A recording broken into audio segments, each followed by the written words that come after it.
One of the services that we have added into the service, in-add po natin yung pag-check ng battery, pag-check ng alternator, pag-check ng starter. Kapag good yan, bibigyan natin ng copy yung customer.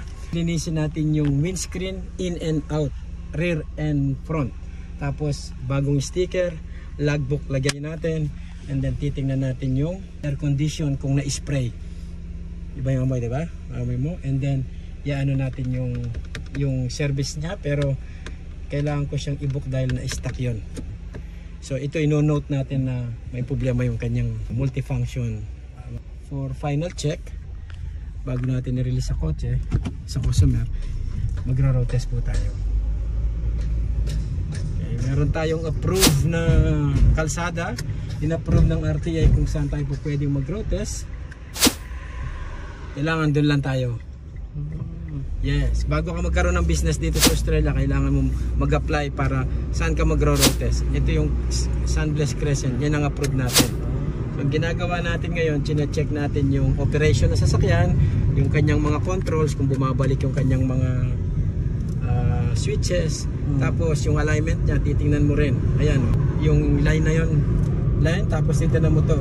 Kung hindi kumakabig, okay, kung kumakabig, sasuggest mo sa customer, kailangan magpa-align. Since itong customer na to, kailangan nyo sasakyan ng 11 o'clock, it's almost 11 na, ino-note ko lang no kailangan natin gagawin, tapos pababalikin natin siya kung kailan siya available. At syempre, isa sa mga tinitingnan mo, yung brakes. Tatakbo ka ng mga 60, okay, tapos mag-brakes ka, mararamdaman mo kung nanginginig o kung kumihinto o maingay. Pag wala, no more end of story.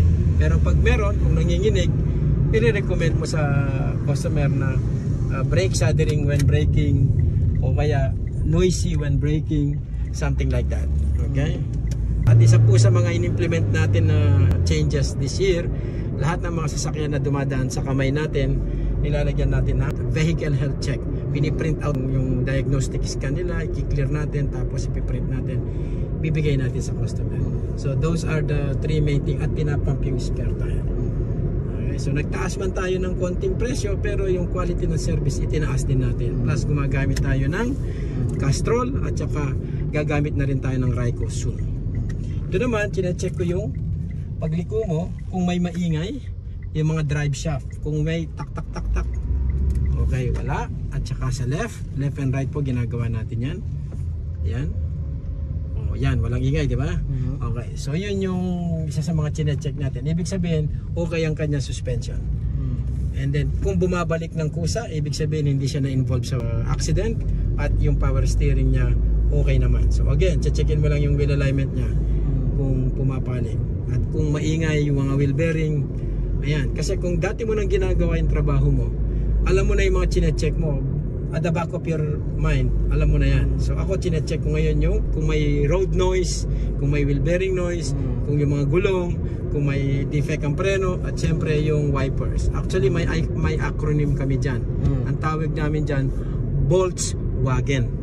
Patent by Sir Tupas nung panahon pa. Ano yung Volkswagen? Volkswagen is B for battery, O for oil, L for level, L for lights, leak, di ba? T for tires, R for switches, W for wheels, A for air, G for gauges, ayan, and then E for engine, and N for nuts ng mga gulong. Volkswagen.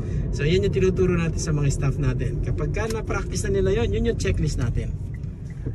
Okay, yan yung checklist natin sa bago i-release yung sasakyan. So ngayon, okay na po siya.